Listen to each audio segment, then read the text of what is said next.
నమస్కారం. ABC TV P4 news వార్తలకు స్వాగతం. ముందుగా వార్తల్లోని ముఖ్యాంశాలు. నిర్వాసితులకు 300 కోట్ల పరిహారం పంపిణీ. పునరావాస ప్రక్రియ వేగవంతం చేస్తామని హామీ. ప్రతి కుటుంబానికి ప్రభుత్వం అండగా ఉంటుందన్న సీఎం.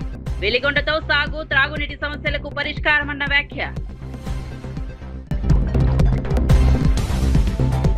ఫార్మాసిటీ రద్దుతో పరిశ్రమలకు నష్టమన్న కేటీఆర్. యువత ఉపాధి అవకాశాలు దెబ్బతిన్నాయని ఆరోపణ. రియల్ ఎస్టేట్ కోసమే నిర్ణయం తీసుకున్నారని విమర్శ. పారిశ్రామిక విధానంపై స్పష్టత ఇవ్వాలని ప్రభుత్వానికి డిమాండ్. అందరికీ ఒకటే హాస్టల్ వ్యవస్థ ఉండాలన్న పవన్ కళ్యాణ్. కులాలకు అతీతంగా ఒకే హాస్టల్ విధానం ఉండాలని సూచన. విద్యార్థుల్లో సమానత్వం, ఐక్యత పెరగాలని పవన్ అభిప్రాయం. సమాన అవకాశాలు కల్పించడం ప్రభుత్వ బాధ్యత అన్న వ్యాఖ్య. ప్రత్యేక ఓటర్ సవరణపై అపోహలు సృష్టిస్తున్నారని ఆరోపణ. అక్రమ ఓట్ల తొలగింపు ఎన్నికల సంఘ బాధ్యత అని వ్యాఖ్య. భారత పౌరులకు మాత్రమే ఓటు హక్కు ఉంటుందని స్పష్టం. తప్పుడు ప్రచారాలను ప్రజలు నమ్మవద్దని పిలుపు.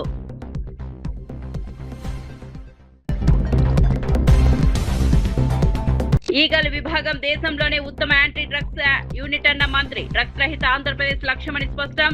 కొత్త వెబ్సైట్ ప్రారంభించిన హోంమంత్రి అనిత. యువతలో అవగాహన కార్యక్రమాలు విస్తరిస్తామని హామీ. వివరాల్లోకి వెళ్తే డిప్యూటీ సీఎం పవన్ కళ్యాణ్ విద్యార్థుల మధ్య సమానత్వం పెంపొందించేలా కీలక వ్యాఖ్యలు చేశారు. దేశంలో బీసీ, ఎస్సీ, ఎస్టీ హాస్టల్లోని వేరువేరుగా కాకుండా అందరికీ ఒకటే హాస్టల్ వ్యవస్థ ఉండాలని అభిప్రాయపడ్డారు. కులాల ఆధారంగా విభజన కంటే విద్యార్థుల మధ్య ఐక్యత, పరస్పర అవగాహన పెరగడం ముఖ్యమని పేర్కొన్నారు. తనకు కులాల గురించి మాట్లాడడం ఇష్టముండదని, అయితే కొందరు సమాజాన్ని విభజించేలా వ్యాఖ్యలు చేస్తే వాటిని సరిదిద్దుకునేందుకు మాత్రమే స్పందిస్తానని స్పష్టం చేశారు. సమాజంలో ప్రతి విద్యార్థికి సమాన అవకాశాలు కల్పించడం ప్రభుత్వాల బాధ్యత అని అన్నారు. భవిష్యత్ తరాలు కులాలకు అతీతంగా ఎదగాలంటే విద్యా సంస్థల నుంచే సమానత్వ భావన పొందాలని సూచించారు. విద్య ద్వారా సమాజంలో మార్పు సాధ్యమవుతుందని, యువత దేశాభివృద్ధికి ప్రధాన శక్తిగా నిలవాలని పిలుపునిచ్చారు. సమాన అవకాశాలు, సామాజిక న్యాయం, విద్యార్థుల ఐక్యత కోసం ప్రభుత్వం కట్టుబడి పనిచేస్తుందని తెలిపారు. అంటే ప్రభుత్వాలే సంవత్సరాలుగా, దశాబ్దాలుగా పిల్లలు మనం చిన్నప్పుడు మీరు ఊహించండి, మీరు ఒకసారి వెనక్కి వెళ్ళి చూడండి. మనం ఆడుకునేటప్పుడు, మన స్కూల్కి వెళ్ళేటప్పుడు మన ఫ్రెండ్స్ ఎవరు, మనం ఎప్పుడు ఆలోచించు. ఓట్లకి రాగానే అన్న వీధిలో అన్న మన దళిత సోదరులు అన్న నమస్కారం పెట్టండి అన్న, ఇటు వెళ్ళన్నా మన కాపు సోదరులు అన్న ఇటు దండం పెట్టండి అన్న, అటు మన విశ్వకర్మ సామాజిక వర్గం అన్న ఆ సోదరులకు దండం పెట్టి అన్నీ విడగొట్టి మాట నాకు చిరాకు ఉంటుంది ఒకసారి వినటానికి. అదే నేను కులాలను బేస్ చేసుకుని నేను లేను. మేము రాజకీయం అలాగే నడుస్తే నాకు తెలియదు. కానీ ఎవరో ఒకరు ఎక్కడో చోట ప్రయత్నం అయితే మొదలు పెట్టాలి. ఒకసారి మనం మాట్లాడుతున్నప్పుడు కులాల్ని కలపడానికి తప్ప విడగొట్టడానికి అయితే నేను చేయను. ఎందుకంటే నేనేమంటానంటే ఎవరి కాస్ట్ ఐడెంటిటీ నేను మార్చలేను, నాకు తెలుసు అది. మార్కాపురం జిల్లా వెలిగొండ ప్రాజెక్టు ప్రాంతాన్ని ముఖ్యమంత్రి నారా చంద్రబాబు నాయుడు సందర్శించారు. ప్రాజెక్టు కారణంగా నిర్వాసితులైన కుటుంబాలకు 300 కోట్ల పరిహారాన్ని పంపిణీ చేశారు. పునరావాస కార్యక్రమాలను వేగంగా పూర్తి చేస్తామని హామీ ఇచ్చారు. అభివృద్ధి పనుల వల్ల ఇబ్బందులు ఎదుర్కొంటున్న ప్రతి కుటుంబానికి ప్రభుత్వం అండగా ఉంటుందని పేర్కొన్నారు. నిర్వాసితుల సమస్యలను పరిష్కరించడం ప్రభుత్వ ప్రాధాన్యత అని తెలిపారు. అధికారులు పునరావాస ప్రక్రియను పారదర్శకంగా పూర్తి చేయాలని ఆదేశించారు. అభివృద్ధి, ప్రజల సంక్షేమం రెండింటికి సమాన ప్రాధాన్యం ఇస్తామని చెప్పారు. వెలిగొండ ప్రాజెక్టు పూర్తయితే సాగునీరు, త్రాగునీటి సమస్యలకు శాశ్వత పరిష్కారం లభిస్తుందని ముఖ్యమంత్రి పేర్కొన్నారు. సొరంగాల్లో తవ్విన మట్టిని కూడా తీయలేదు, లైనింగ్ పనులు పూర్తి కాలేదు, ఫీడర్ కాలువ పరిస్థితి అధ్వానంగా తయారైంది. అన్నింటికంటే టనల్ 2లో బోరి రెక్కపోయింది, మెషిన్ రెక్కపోయింది. అది కూడా తీయకుండా ఇనాగరేట్ చేశారు. అంటే ఎంత భయంకరమైన పరిస్థితి మీరు గుర్తుపెట్టుకోవాలి. అప్పటికే ఇంకొక పక్కన చూస్తే నేను ఆ రోజు 19 ఎలక్షన్స్ కంటే ముందు 18.8 కిలోమీటర్లు టన్నల్ 1లో ఉంటే 16 కిలోమీటర్లు పూర్తి చేశాం. అంటే 2.8 కిలోమీటర్సే పెండింగ్ ఉంది. అప్పటికే కాంట్రాక్టులో కొన్ని విభేదాలు వచ్చాయి. అప్పటికే చేయకపోతే అందరినీ పిలిపించి కోర్టు పోతే కూడా చెప్పి సమన్వయం చేసి పనులన్నీ కూడా ట్రాక్లో పెడితే అక్కడి నుంచి వీళ్ళు చేసిన పని చాలా దుర్మార్గంగా చేసే పరిస్థితికి వచ్చారు. ఏది ఏమైనా మీకు ఒక్కటే కోరుతున్నాం. ఈరోజు 7,225 మంది నిర్వాసితులున్నారు. ఒకరిద్దరు కాదు, ఇది ఒక పెద్ద నెంబర్. ప్రతి ఒక్కరి వెనకాన ఒక విషాద గాథ ఉంటుంది. ఏదో మీ ఊర్లో ఉన్నారు, తరతరాలుగా ఉన్నారు, 1 ఎకరా 2 ఎకరాలు 3 ఎకరాల భూమి ఉంది, ఒక గేదెలు 2 3 పట్టుకున్నారు, పిల్లలను చదివించుకొని బతుకుతున్నారు. అలాంటప్పుడు ఉన్న పళంగా మీరు వేరే ఊరికి పోవాలి. ఎంతున్నా వేరే ఊరు అన్నప్పుడు మీలో కూడా కొన్ని సందేహాలు ఉంటాయి. ఏంటి మనం పోవాలన్నా, ఇన్నేళ్లున్నాం అనే బాధ కూడా ఉంటుంది. అలాంటి సమయంలో ఈ ప్రాజెక్టు వల్ల దగ్గర కొన్ని లక్షల మంది 4-5 జిల్లాల్లో బాగుపడతారు. వాళ్ళు బాగుపడినప్పుడు ఆనందంగా ఉంటారు. కానీ నష్టపోయిన రైతాంగం కూడా ఆనందంగా ఉండేట్టుగా చేయడం ప్రభుత్వాల ప్రధాన బాధ్యత. నేను ఈ విషయం పదే చెప్తున్నా. మీరు ఒక్కసారి చూస్తే నేను హైదరాబాద్లో ఎయిర్పోర్ట్ కట్టా. 5,000 ఎకరాలు తీసుకున్నాను. 5,000 ఎకరాలు తీసుకొని వాళ్ళందరికీ చెప్పాను, లిబరల్గా కాంపన్సేషన్ ఇస్తా, మీరు పక్కనే భూములు కొనుక్కోండి, ఇక్కడ విమానాశ్రయం వస్తుంది, మీ భూములకు విలువ పెరుగుతుంది, మీ జీవితాలు బాగుపడతాయని చెప్తే నన్ను నమ్మి చేశారు. అందరూ కూడా కోటీశ్వరులు అయ్యారు. ఒకరు కాదు, మొత్తం ఆ చుట్టుపక్కల ఉన్న వాళ్ళందరూ ఎకరా ఉంటే ఇప్పుడు మొన్న ఒక ఆక్షన్ వేస్తే మామూలు డబ్బులు కాదు, అది 225 కోట్లకు పోయింది ఒక ఎకరా. అంటే అభివృద్ధి చేస్తేనే ఆదాయం వస్తుంది. ఈరోజు మనం ఇక్కడ ఉన్నాం, వెలుగొండ ప్రాజెక్ట్ వస్తానే ఈ 4 జిల్లాల భూములకు రెక్కలు వస్తాయి. ఆ విషయం మీరు గుర్తుపెట్టుకోవాల్సింది. విలువ పెరుగుతుంది, ఎందుకంటే నీళ్లు వచ్చినప్పుడు దాని విలువ పెరుగుతుంది. ఒక ఇండస్ట్రీ వస్తే దానివల్ల అదనంగా వస్తుంది. ఇలాంటివన్నీ కూడా మనకు వచ్చే పరిస్థితి వస్తుంది. ఇంతమంది ఉంటే, మీరు ఇంతమంది బాధపడితే 26 మందికి ఇచ్చినట్టు ఇచ్చి, ఇప్పుడే తమ్ముడు చెప్పినట్టు మీరు వచ్చి మీ బాధలు చెప్పుకోవాలంటే మీ కష్టాల్లో భాగం పంచుకో. ఆంధ్రప్రదేశ్ హోంమంత్రి వంగలపూడి అనిత ఈగల విభాగం దేశంలోనే అత్యుత్తమ మాదక ద్రవ్యాల నిరోధక విభాగంగా గుర్తింపు పొందిందని తెలిపారు. అంతర్జాతీయ మాదక ద్రవ్యాల వ్యతిరేక దినోత్సవం సందర్భంగా ఈగల కార్యాలయం నిర్వహించిన కార్యక్రమంలో ఆమె పాల్గొన్నారు. ఈ సందర్భంగా విభాగం కొత్త వెబ్సైట్ ను ప్రారంభించారు. డ్రగ్స్ రహిత ఆంధ్రప్రదేశ్ నిర్మాణమే ప్రభుత్వ లక్ష్యమని స్పష్టం చేశారు. మాదక ద్రవ్యాల అక్రమ రవాణాను అరికట్టేందుకు మరింత కఠిన చర్యలు తీసుకుంటామని తెలిపారు. యువతలో అవగాహన పెంచేందుకు విస్తృత ప్రచార కార్యక్రమాలు చేపడతామని చెప్పారు. పోలీస్ శాఖ, విద్యా సంస్థలు, తల్లిదండ్రులు కలిసి పనిచేస్తేనే డ్రగ్స్ నిర్మూలన సాధ్యమవుతుందని పేర్కొన్నారు. సమాజాన్ని మాదక ద్రవ్యాల బారి నుంచి కాపాడేందుకు ప్రభుత్వం అన్ని విధాలుగా కృషి చేస్తోందని హోంమంత్రి తెలిపారు. అందరూ కూడా రౌడీయిజంతో వెళ్ళి ఆఖరికి పోలీసులు కూడా ఇన్ఫార్మ్ చేశారు, అక్కడ ప్రాబ్లం అవుతుంది, అక్కడ మీరు ఏదైతే పెనుమాక విలేజ్కి వెళ్తున్నారో అక్కడ 90% ఆఫ్ అక్కడ రైతులందరూ కూడా స్వచ్ఛందంగా ముందుకు వచ్చి భూములు ఇచ్చారు. భూములు ఇచ్చిన తర్వాత 1 or 2% ఎవరు అయితే ఉన్నారో వాళ్ళని దగ్గరికి వెళ్ళి మాట్లాడదామని చెప్పేసి వీళ్ళు ప్రయత్నం చేశారు. దానికి గురించి చెప్పేటప్పుడు కూడా అక్కడ అమరావతి రైతులు కొంతమంది ఉన్నారు, ఈ టైంలో మీరు వెళ్ళడం మంచిది కాదు అని కూడా క్లియర్గా చెప్పిన తర్వాత కూడా కావాలని వాళ్ళ మీద రౌడీయిజం చేయడానికి వాళ్ళు రౌడీలను ఎంటబెట్టుకుని వెళ్ళారు.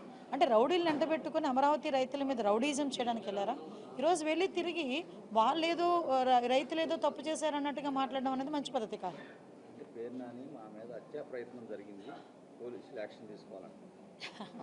అంటే విషయం ఏంటంటే అసలు ఏం జరిగిందనేది డిపార్ట్మెంట్ చాలా క్లియర్గా వాళ్ళ దగ్గర పిక్చర్స్ అయితే ఉన్నాయి. ఈ వెనకాతలు వెళ్ళిన వాళ్ళు ఎంతమంది రౌడీ షీటర్లు ఉన్నారో కూడా అందులో కూడా తెలిసింది, క్లియర్గా ఉంది అందులోని. వాట్ ఎవర్ ఇట్, వాళ్ళు కంప్లైంట్ ఇచ్చారు కదా, ఎంక్వైరీ చేస్తాము. యాక్చువల్గా అమరావతి ఈరోజు శరవేగంగా ముందుకెళ్తుందండి. అమరావతి అన్నది, అమరావతి రాజధాని అన్నది ప్రజల కలల రాజధాని. అటువంటి రాజధాని ఈరోజు ప్రపంచంలో నెంబర్ 1 పొజిషన్లో నిల్చోబెట్టడానికి గౌరవ ముఖ్యమంత్రి గారు రోజు ప్రయత్నం చేస్తున్నారు. రోజు ప్రయత్నమే కదా, కష్టపడుతున్నాం. ఈరోజు ప్రతి ఒక్కరు కూడా కష్టపడుతున్నాం, అధికారులు కానీ ఇటు ప్రజాప్రతినిధులుగా మెయిన్ కానీ అందరం కూడా అమరావతి 2027 నాటికి పూర్తి కావాలి అని చెప్పి ఒక దృఢ నిశ్చయంతో మేము పనిచేస్తూ ఉంటే దాన్ని డిస్టర్బ్ చేయడానికి వెళ్ళడం తప్పించి ఈ రోజు వరకు, ఆ రోజు అమరావతి రాజధానికి వాళ్ళే కదా ఒప్పుకున్నారు. తర్వాత వీళ్ళు 3 రాజధానులు అన్నారు, ఇంటికి పంపించారు ప్రజలు. మళ్ళీ ఈరోజు వచ్చి మావిగాని అంటున్నారు. మరి ఏ మొహం పెట్టుకుని ఈరోజు అమరావతి రైతుల దగ్గరికి వెళ్ళి వాళ్ళు ఏదో పరామర్శ చేస్తారు? నేను ఒకటే చెప్తున్నాను, అమరావతి పూర్తి అయిపోతే వీళ్ళకి కనీసం ఆ సీట్లు కూడా ఉండవు, ఆ మనుగడ కూడా ఉండదు అనే ఒకే ఒక ఉద్దేశంతో వాళ్ళ భయంతో ఈరోజు అమరావతిని డిస్టర్బ్ చేయడానికి రౌడీ మూకలను తీసుకుని వెళ్ళిన సందర్భం తప్పించి అంతకుమించి ఏమీ కాదు. వీరు కంప్లైంట్ చేశారు కాబట్టి మేము సమగ్రంగా విచారణ చేస్తాం. యాజ్ అ హోమ్ మినిస్టర్గా డిపార్ట్మెంట్ వాళ్ళని కూడా ఇందాక నేను ఇన్ఫర్మేషన్ కూడా అడిగి తీసుకున్నాను. ఇక్కడ ఎవరు ముందు ప్రొవోక్ చేశారు, ఎవరు దాడులు చేశారు అన్నీ కూడా క్లియర్గానే ఉంటాయి. కాబట్టి అందులో ఏది దాచేదైతే ఇది ఒక కానిస్టేబుల్కి కూడా గాయాలైనవి. అంటే వీళ్ళు ఒకరి మీద ఒకరు అంటే వీళ్ళు రెచ్చగొట్టుకునే ధోరణిలో వెళ్ళెత్తే పరిస్థితులు ఇలాగే ఉంటున్నాయి. అక్కడ అమరావతి రైతులు కడుపు మంట అండి. ఈరోజు అదే అమరావతి గడ్డ మీద ఎంతమంది అమరావతి మహిళా రైతులను బూటికాలు తన్నించిన పరిస్థితులు ఉన్నాయి. అదే అమరావతి గడ్డ మీద రైతులు రోడ్డు మీదకి వచ్చి వాళ్ళు ధర్నాలు చేసుకుంటే ఎన్నిసార్లు లాఠీ చార్జీలు చేయలేదు. ఇదే అప్పుడు అమరావతిని రక్షించుకోవాలి, అమరావతి ఉండాలి అని చెప్పి ఆ రోజు గౌరవ ముఖ్యమంత్రి గారు కూడా బస్సు యాత్ర పెడితే ఆ రోజు ఏ రకంగా భావస్వేచ్ఛా ప్రకటన అని చెప్పి దాడులు చేయలేదు. మేము అటువంటి వాటిని మేము ప్రోత్సహించట్లేదు కదా. ఈరోజు మీరు వచ్చారు, మేము క్లియర్గా చెప్పాము వద్దు అని చెప్పాము, పోలీస్ డిపార్ట్మెంట్ వాళ్ళు చెప్పారు. మీరు కొంచెం సహకరించాలి. కాదు మీరు రౌడీజం చేయడానికే, దాడి చేయడానికే, అమరావతి మీద బురద చల్లడానికే వెళ్ళారు. కాబట్టి ఈరోజు ఇలాంటి పరిణామాలు ఉన్నాయి. అయినప్పటికీ కూడా ప్రభుత్వం దీన్ని సీరియస్గా తీసుకుంది. మేము ఎంక్వైరీ చేసుకుంటాం. ఈరోజు 164 సీట్లు తీసుకున్నామండి మేము ఎన్డీఏ కూటమి సభ్యులు. 164 నియోజకవర్గాల్లోని కూటమి ఎమ్మెల్యేలే గెలుచున్నారు. మ్యాక్సిమం అన్ని చోట్ల టీడీపీ కార్యకర్తలు, జనసేన కార్యకర్తలు ఉంటారు. పబ్లిక్ ఉంటారు, అందరూ ఉంటారు. అందరూ ఓట్లేసి గెలిపించిన వాళ్ళే కదా. ఈరోజు పబ్లిక్ని కూడా కావాలని చెప్పి టీడీపీ కార్యకర్తలను పేరు చెప్తే అలా అమరావతి రైతులు వాళ్ళందరూ అమరావతి రైతులు వాళ్ళ తాలూకా ప్రాబ్లమ్ను వాళ్ళు ఈరోజు ఎప్పటి నుంచో ప్రాబ్లం ఫేస్ చేస్తున్నారు వాళ్ళు అమరావతి రైతులు. వీళ్ళ తాలూకా న్యూసెన్స్ వల్ల అమరావతి ఎట్టి పరిస్థితుల్లోని వెనకడుగు వేయకూడదు అనే తాపత్రయంతో ఉన్నారు. మీరు అందులో మీకు ఇంకా అదే చెప్పడం మర్చిపోయాను. పార్టీ ఆఫీస్ మీద దాడి చేసిన వాళ్ళు కూడా అప్పుడు తెలుగుదేశం పార్టీ ఆఫీస్ మీదకి వచ్చి రౌడీ మూకలు ఎవరైతే దాడి చేశారో వాళ్ళందరూ కూడా ఈరోజు నేను దగ్గర వీడియోస్ కూడా ఉన్నాయి నా దగ్గర. వాళ్ళందరూ ఈ కార్ల చుట్టూ ఉన్న వాళ్ళే. వాళ్ళందరూ ఇప్పుడు వెళ్ళిన ఆ బృందంలో ఉన్న వాళ్ళే. మరి అది వైఎస్ఆర్సీపీ బృందమో వైఎస్ఆర్సీపీ రౌడీ బృందమో నాకైతే అర్థం కావట్లేదు.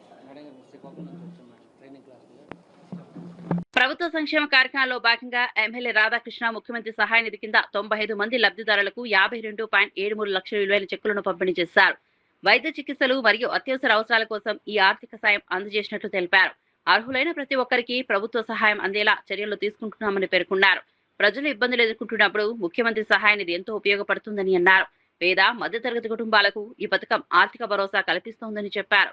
ప్రజాప్రతినిధులు, అధికారులు, లబ్ధిదారులు కార్యక్రమంలో పాల్గొన్నారు. ప్రభుత్వం ప్రజల సంక్షేమానికి కట్టుబడి పనిచేస్తోందని ఎమ్మెల్యే స్పష్టం చేశారు. పెద్ద ఎత్తున ముఖ్యమంత్రి సహాయ నిధి నుంచి నిధులు మంజూరు చేయడం జరుగుతుంది. దాని ద్వారా మన నియోజకవర్గంలో ఇప్పటి వరకు దాదాపు 1186 మందికి 8,82,51,774 రూపాయలు ఈ రోజు వరకు కూడా ఇవ్వడం జరిగింది. అంటే 24 నెలల్లో దాదాపు 9 కోట్ల రూపాయలు సీఎంఆర్ఎఫ్ నిధుల్ని మన ఒక్క తణుకు నియోజకవర్గంలో 1100 పైగా కుటుంబాలకి మంజూరు చేయడం జరిగింది. ఈ ప్రభుత్వం పేదల పట్ల, దిగువ మధ్యతరగతి ప్రజల పట్ల ఉన్నటువంటి చిత్తశుద్ధి. మనోభావాలు తిరుమలలో మాత్రమే కాకుండా అయోధ్యలో కూడా దెబ్బతిన్నాయని అన్నారు. యూపీ ప్రభుత్వం అవినీతికి పాల్పడిన వారిపై చర్యలు తీసుకుంటే ఆ విషయం కూడా స్పందించాలని కోరారు. సనాతన ధర్మం గురించి మాట్లాడే నాయకులు అన్ని ఆలయాల విషయంలో ఒకే విధమైన వైఖరి అవలంబించాలని సూచించారు. అయోధ్య ఘటనపై మాట్లాడకపోతే రాజకీయ కారణాలతో మౌనం పాటిస్తున్నారనే అభిప్రాయం ప్రజల్లో ఏర్పడుతుందని అన్నారు. ప్రజా జీవితంలో ఒకే ప్రమాణాలు పాటించడం అవసరమని, భక్తుల విశ్వాసాలకు సంబంధించిన అంశాల్లో రాజకీయాలకు అతీతంగా వ్యవహరించాలని రామకృష్ణ పిలుపునిచ్చారు. కళ్యాణ్ గారు అయితే ఆయన నేరుగా తిరుమల కొండకు పాదయాత్ర కూడా చేశాడు. మరి అంత పెద్ద ఎత్తున అపవిత్రమైందని చెప్పి మీరు ప్రచారం చేసి తర్వాత మీరు ఏం చేశారు అది ప్రజలకు వదిలిపెడదాం. మరి ఇవాళ అయోధ్యలో స్పష్టంగా ప్రజల మనోభావాలు, భక్తుల మనోభావాలు దెబ్బతీసే పద్ధతుల్లో అక్కడ ఉంటున్న వారు 100 కోట్ల రూపాయలని కూడా వారు దుర్వినియోగం చేస్తే, వారు సొంతానికి వాడుకుంటే, చివరికి ఉత్తరప్రదేశ్ ప్రభుత్వం కూడా వాళ్ళపైన కేసు పెట్టి 8 మందిని అరెస్ట్ చేస్తే, మరి మన ముఖ్యమంత్రి చంద్రబాబు నాయుడు గారు భక్తుల మనోభావాల గురించి ఏం మాట్లాడడంలే. అంటే తిరుపతి వెంకటేశ్వర స్వామి భక్తులు ఒక రకము, రాముడు భక్తులు ఇంకో రకమా అని నేను అడుగుతా ఉన్నాను. మరి అయోధ్య రాముని భక్తులు దేశమంతటా వారు విరాళాలు ఇస్తే ఆ విరాళాన్ని కూడా దోచుకుని తింటే, లూట్ చేస్తే, మీరు కనీసం ఇంతవరకు ఒక స్టేట్మెంట్ కూడా ఇవ్వరు. మరి సనాతని కళ్యాణ్ గారేమో మరి ఆయన అసలే మాట్లాడడంలే. మరి దేశానికి చెప్తాడు, అన్ని రాష్ట్రాలకు పోవాలి, దేశమంతా జరుగుతుంది, మరి ప్రజల మనోభావాలు, సనాతనవాదము, అన్యాంబిగ్యూస్ ఇది అని చెప్పి నువ్వెందుకు మాట్లాడవు? కాబట్టి ఏమంటే ముఖ్యమంత్రి చంద్రబాబు నాయుడు గారు దీనిపైన మాట్లాడాలని డిమాండ్ చేస్తా ఉన్నా. అదేవిధంగా సనాతని కళ్యాణ్ గారు అమరావతి నుంచి అయోధ్యకు భక్తుల మనోభావాలు దెబ్బతిన్నాయి కాబట్టి ఆయన పాదయాత్ర చేయాలి. పాదయాత్ర చేసి ఈ పాప పరిహారం జరిగేటట్టు చేయాలి. నువ్వు లడ్డులో కల్తీ జరిగితే అంత చేసిన వాడివి, మరి ఇక్కడ 100 కోట్ల రూపాయలు దోచుకుంటే, స్వామి పేరు చెప్పుకొని ప్రజలతో డబ్బులు వసూలు చేసి దోచుకుంటే దానిపై నువ్వు మాట్లాడవు. దీన్ని తీవ్రంగా తప్పుపడతా ఉన్నాం, ఖండిస్తా ఉన్నాం. వారిద్దరు కూడా ముఖ్యమంత్రి చంద్రబాబు నాయుడు గారు, ఉప ముఖ్యమంత్రి పవన్ కళ్యాణ్ గారు ఇద్దరు కూడా స్పందించాలి. మీరు స్పందించకపోతే ఖచ్చితంగా నేను చెప్పగలను, మీరు ఎన్డీఏలో భాగస్వాములు కాబట్టి నరేంద్ర మోడీకి, ఆదిత్యనాథ్కి ఊడిగం చేయడానికి మీరు మాట్లాడడం లేదని చెప్పాల్సి ఉంటుంది. కాబట్టి మీరు నిష్పక్షపాతంగా ఉంటే ఖచ్చితంగా దీనిపైన స్పందించాలని సిపిఐ తరఫున డిమాండ్ చేస్తాం. రామాయపట్నం పోర్టు అంశంపై మాజీ మంత్రి కాకాని గోవర్ధన్ రెడ్డి కూటమి ప్రభుత్వంపై తీవ్ర ఆరోపణలు చేశారు. పోర్టు నిర్మాణాలను పూర్తి చేస్తున్నామని ప్రభుత్వం చెబుతున్న మాటలు వాస్తవం కాదని అన్నారు. ప్రైవేటీకరణ పేరుతో పోర్టులను కొందరు ప్రయోజనాల కోసం ఉపయోగించాలనే ప్రయత్నం జరుగుతోందని ఆరోపించారు. వైఎస్ జగన్ హయాంలో ప్రారంభమైన అభివృద్ధి కార్యక్రమాలకు గుర్తింపు రాకుండానే చేయడమే ప్రభుత్వ లక్ష్యమని విమర్శించారు.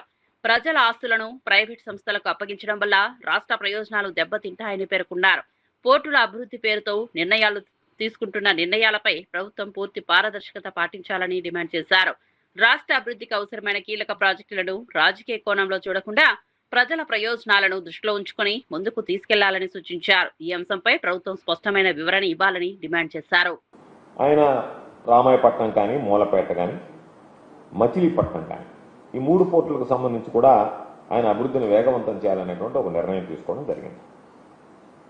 అయితే ఈరోజు రామాయపట్నం ఏదైతే ఉందో మొట్టమొదటిగా దాన్ని స్వాహా చేయడానికి ఈ కూటమి ప్రభుత్వం చంద్రబాబు నాయుడు రకరకాలైనటువంటి విషయాలను తెర మీదకి తీసుకొచ్చి ఏదో ఒక విధంగా రామాయపట్నం పోర్టు ప్రైవేటైజ్ చేయాలనేటువంటి ఒక దుర్మార్గమైనటువంటి కార్యక్రమానికి ఈరోజు శ్రీకారం చుట్టడం జరిగింది. DBFOT కింద design, build, finance, operate and transfer అనేటువంటి కార్యక్రమాన్ని తీసుకొచ్చి DBFOT కింద ఈరోజు దాని ఆ విధానం పేరిట ప్రైవేటు పరం చేయాలనేటువంటి కుట్రకి ఈరోజు చంద్రబాబు నాయుడు పాల్పడుతున్నాడు.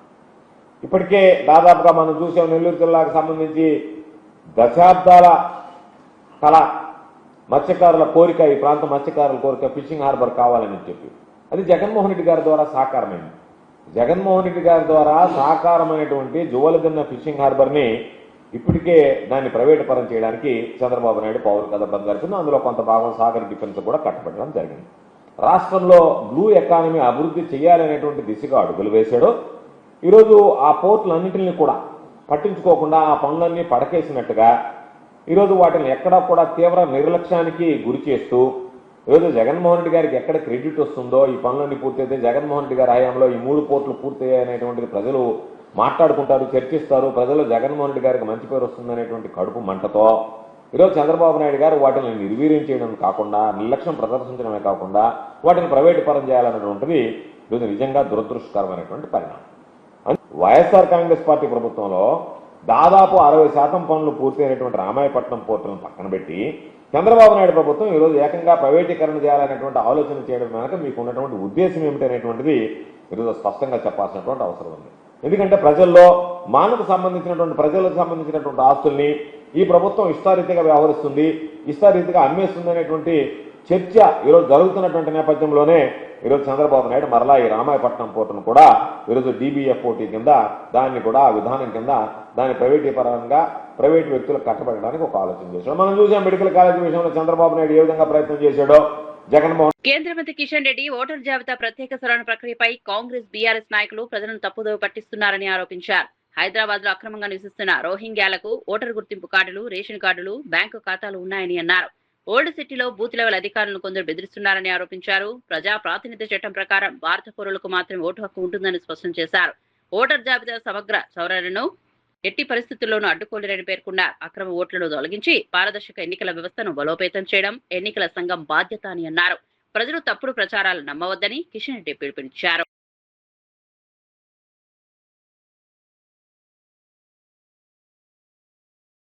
మన హైదరాబాద్ లోని రోహింగ్యాలు గాని, పాకిస్తాన్ నుంచి వచ్చినటువంటి వాళ్ళు గాని, లేక బంగ్లాదేశ్ నుంచి వచ్చినటువంటి వాళ్ళు గాని కోట్లల్లో కేసులు ఉన్నాయి. కొంతమంది జైల్లో ఉన్నారు. వాళ్ళు ఓటు హక్కు ఐడి కార్డు ఉంది, ఆధార్ కార్డు ఉంది, రేషన్ కార్డు ఉంది, కొంతమందికి బ్యాంకు లోన్లు తీసుకున్నారు. దాని గురించి మాట్లాడారు. ఈ రోజు కాంగ్రెస్ పార్టీ ప్రభుత్వము, ముఖ్యమంత్రి స్వయంగా బెదిరించేటువంటి ప్రయత్నం చేస్తా ఉన్నారు. మొన్న ఒక ముస్లింల సమావేశం పెట్టి మీరు జాగ్రత్తలు తీసుకోకపోతే మీ ఓట్లన్నీ పోతాయి అనే విధంగా ఇటీవల ముస్లింలను రెచ్చగొట్టేటువంటి ప్రయత్నం, ముఖ్యమంత్రి స్వయంగా శాంతి భద్రతలకు భంగం కలిగించేటువంటి ప్రయత్నం, ఎస్ఐఆర్ ప్రక్రియను దెబ్బతీసేటువంటి ప్రయత్నం. నేను ఒకటే అడుగుతా ఉన్నాను, హైదరాబాద్ లో అనేకమైనటువంటి బస్తీలలో రోహింగ్యాలు ఉన్నటువంటి విషయం వాస్తవం కదా. అంతేకాదు హైదరాబాద్ లో చాలా మందికి 2 ఓట్లు ఉన్నాయి. వీటన్నిటిని కూడా సక్రమం చేయాల్సినటువంటి పని ఎలక్షన్ కమిషన్. ఎవరు ఎంత గుండెలు బాదుకున్నా, ఎవరు ఎలక్షన్ కమిషన్ మీద తప్పుడు ఆరోపణలు చేసినా ఈ ప్రక్రియను ఎవరు ఆపడానికి వీల్లేదు. ఆంధ్రప్రదేశ్ డీజీపీ హరీష్ కుమార్ గుప్తా చిత్తూరు జిల్లా పర్యటనలో భాగంగా కాణిపాక వరసిద్ధి వినాయక స్వామిని దర్శించుకున్నారు. ఆలయ అధికారులు ఆయనకు ఘన స్వాగతం పలికి దర్శన ఏర్పాట్లు చేశారు. అనంతరం మూషిక మండపంలో వేద ఆశీర్వచనం, తీర్థ ప్రసాదాలు, స్వామివారి చిత్రపటాన్ని అందజేశారు. దర్శనం అనంతరం మీడియాతో మాట్లాడిన డీజీపీ జిల్లా పోలీసుల పనితీరుపై సంతృప్తి వ్యక్తం చేశారు. నేరాల నియంత్రణలో సాంకేతిక పరిజ్ఞానాన్ని మరింతగా వినియోగించాలని సూచించారు. ప్రజలకు వేగవంతమైన సేవలు అందించేందుకు ఆధునిక విధానాలను అమలు చేయాలని అధికారులకు సూచించారు. చట్ట వ్యవస్థను మరింత బలోపేతం చేసేందుకు పోలీస్ శాఖ నిరంతరం కృషి చేస్తోందని తెలిపారు.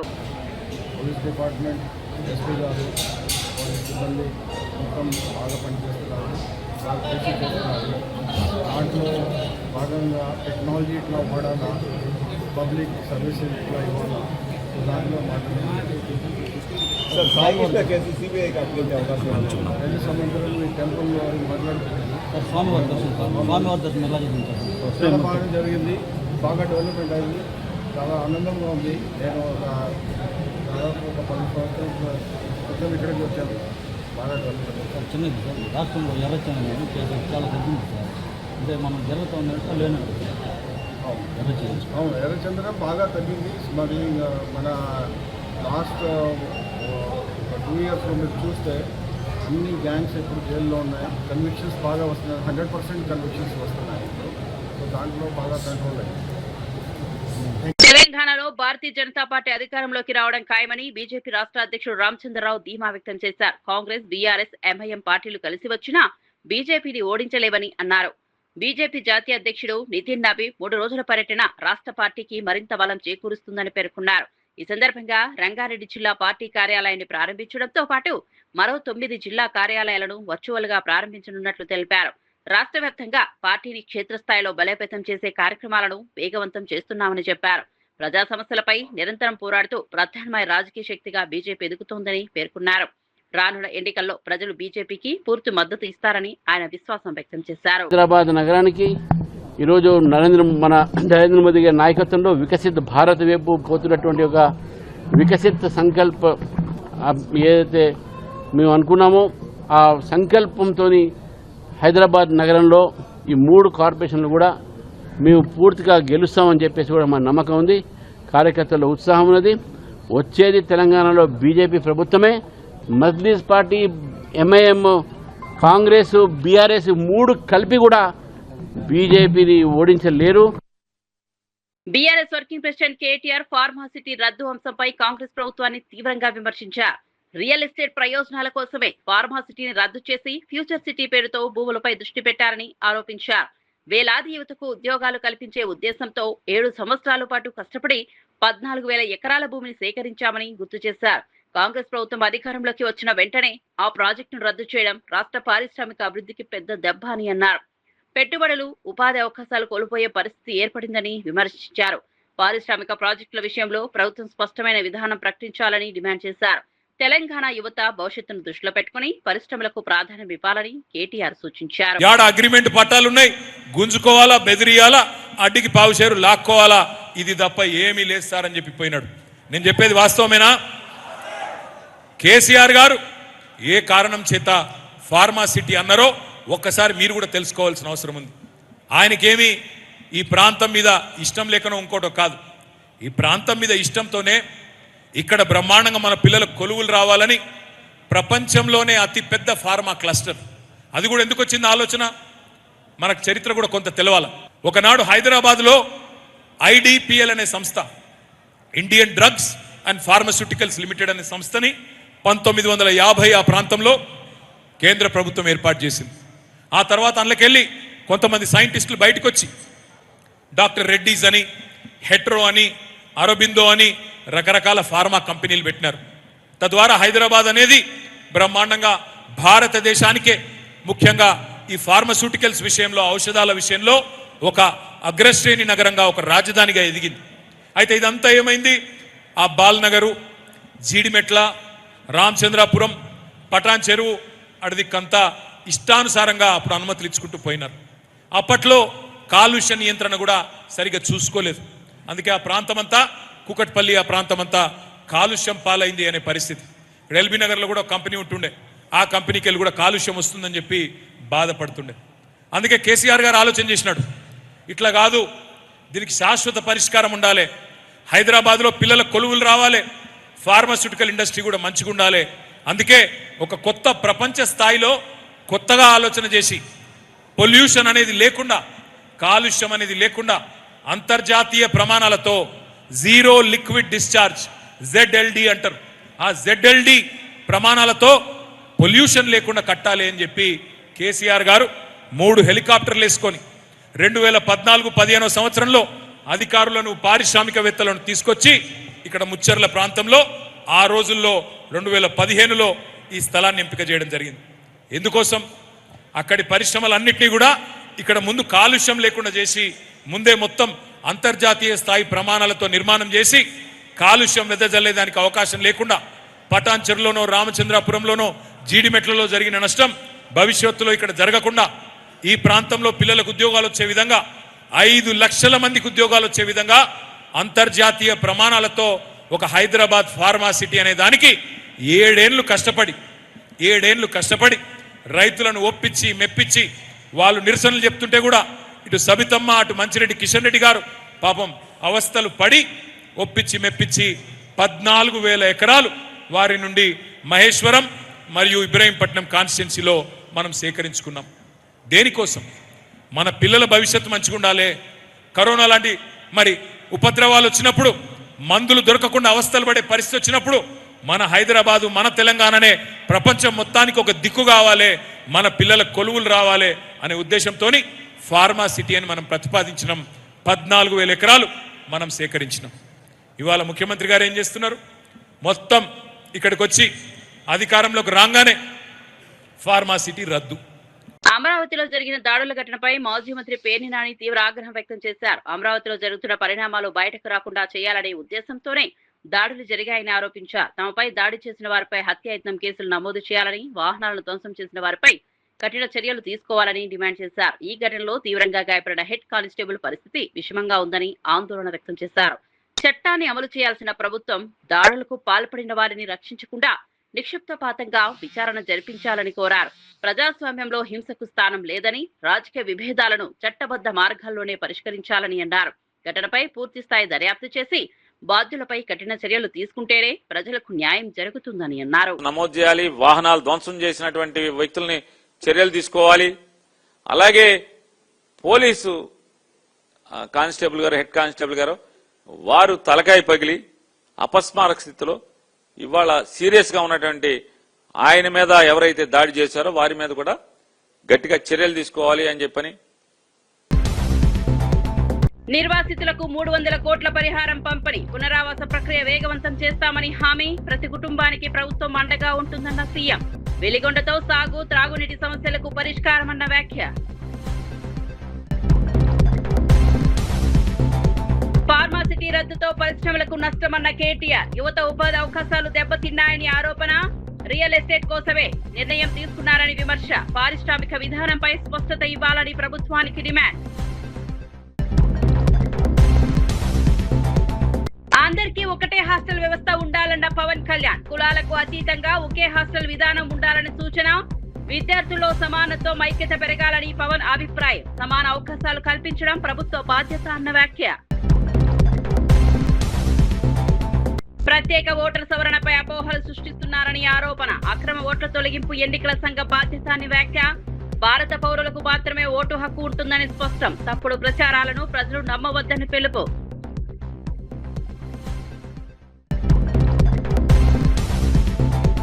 ఈగల్ విభాగం దేశంలోనే ఉత్తమ యాంటీ డ్రగ్స్ యూనిట్ అన్న మంత్రి. డ్రగ్స్ రహిత ఆంధ్రప్రదేశ్ లక్ష్యమని స్పష్టం. కొత్త వెబ్సైట్ ప్రారంభించిన హోంమంత్రి అనిత. యువతలో అవగాహన కార్యక్రమాలు విస్తరిస్తామని హామీ.